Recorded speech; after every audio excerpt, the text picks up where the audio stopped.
വേണ്ടാതെ കിടന്ന ഒരു കുപ്പി കൊണ്ട് സ്റ്റണ്ണിങ് ക്രാഫ്റ്റ് ചെയ്യുന്നത് നമുക്കിന്ന് നോക്കാം. പ്രിൻറ്റഡ് ടിഷ്യൂ പേപ്പർ ആമസോണിൽ അവൈലബിൾ ആണ്. ഇതിൻ്റെ പുറകിലത്തെ ടിഷ്യൂ പേപ്പർ വേണമെങ്കിൽ റിമൂവ് ചെയ്താൽ മതി. 2 സ്പൂൺ അക്രിലിക് പെയിൻറ്റും 1 സ്പൂൺ ഫെവിക്കോളും മിക്സ് ചെയ്ത് അതിൻ്റെ അകത്ത് ഒരു സ്വല്പം വെള്ളം ഒഴിച്ച് ആണ് നമ്മൾ ബോട്ടിൽ അപ്ലൈ ചെയ്തിരിക്കുന്നത്. ബോട്ടിലിൽ നല്ല തിക്കായിട്ട് ഈ വൈറ്റ് അക്രിലിക് പെയിൻറ്റും ഫെവിക്കോളും സ്പോഞ്ച് വെച്ച് അപ്ലൈ ചെയ്ത് കഴിഞ്ഞാൽ ഇതിൻ്റെ അകത്തെ ടിഷ്യൂ പേപ്പറിൻ്റെ പുറകിലെ ഈ പേപ്പർ നമുക്ക് റിമൂവ് ചെയ്യാം. അല്ലെങ്കിൽ ബോട്ടിലത്തെ എന്തെങ്കിലും പ്രിൻ്റ് വിസിബിൾ ആണെങ്കിൽ ഈ പുറകിലത്തെ ടിഷ്യൂ പേപ്പറിൻ്റെ ബാക്ക് ലെയർ റിമൂവ് ചെയ്യേണ്ട.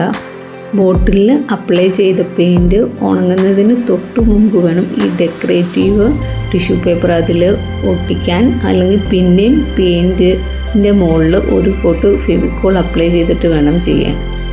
കുപ്പിയിൽ എഴുതി വെച്ചിരിക്കുന്ന എന്തെങ്കിലും പ്രിൻ്റ് വിസിബിൾ ആണെങ്കിൽ ഒരു ലെയറും കൂടെ ഡെക്കറേറ്റീവ് ടിഷ്യൂ പേപ്പർ ഓവർലാപ്പ് ചെയ്ത് ഒട്ടിക്കണം. ബോട്ടിലിൻ്റെ മുകൾ മുതൽ നമുക്കിത് ചെയ്യാം. ക്ലിയർ വാർണിഷ് അടിക്കുന്നതിന് മുമ്പ് ഫെവിക്കോളും വെള്ളവും സ്പോഞ്ചിൽ എടുത്തിട്ട് ഈ ടിഷ്യൂ പേപ്പറിൻ്റെ മുകളിൽ ഒന്ന് പ്രസ് ചെയ്ത് കൊടുക്കണം. എവിടെയെങ്കിലും ടിഷ്യൂ പേപ്പർ ഒട്ടാതെ ഉണ്ടെങ്കിൽ നന്നായിട്ട് ഒട്ടാൻ വേണ്ടിയിട്ടാണ്.